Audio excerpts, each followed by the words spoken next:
अगर तुम्हें कभी वैनगार्ड नाम की कोई बोट झील में दिखे तो पीछे मुड़ जाना, क्योंकि जो उस पर चढ़ा वो कभी वापस नहीं आया।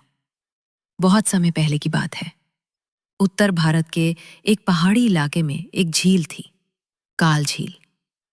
लोग कहते थे कि झील बहुत गहरी है और रात के समय वहां अजीब अजीब आवाजें आती हैं। कोई कहता पानी के नीचे कुछ है, कोई कहता एक पुरानी बोट है जो अपने साथ आत्माओं को ले जाती है।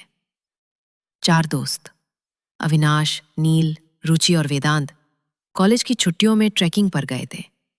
झील के पास एक गांव में रात रुकने का प्लान था। गांव वालों ने उन्हें झील के पास जाने से मना किया, लेकिन रुचि को हॉन्टेड प्लेसेस बहुत पसंद थी। नील ने मुंह बनाते हुए कहा, अब भूतों से डरने लगे तो घूमना बंद कर दो। और वे रात 11 बजे झील की ओर निकल पड़े। झील के किनारे पहुंचे ही थे कि कुहासा छा गया।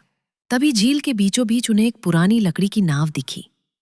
नाव पर लिखा था वैनगार्ड। अविनाश चौंक कर बोला, ये तो वही नाम है जो उस बूढ़े ने बताया था, वैनगार्ड। लेकिन देर हो चुकी थी। रुचि तो पहले ही नाव की तरफ बढ़ गई थी। बाकी दोस्त भी उसके पीछे हो लिए, सवार हो चुके थे मौत पर। नाव पर चढ़ते ही माहौल बदल गया। अचानक झील में हलचल शुरू हो गई। हवा सिहरने लगी और नाव अपने आप झील के बीच की ओर बढ़ने लगी। किसी ने उसे चलाया भी नहीं था। वेदांत ने घबराते हुए पूछा, कोई इंजन नहीं, कोई पतवार नहीं, फिर ये चल कैसे रही है?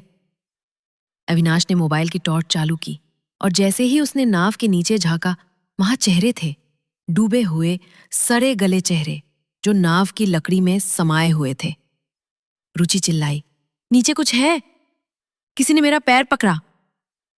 और तभी सबने महसूस किया, नाव अब ऊपर नहीं नीचे जा रही थी। पानी में डूबते हुए नहीं, खींची जा रही थी। चारों दोस्त चीखने लगे, लेकिन आवाजें सिर्फ नाव के अंदर ही गूंज रही थीं।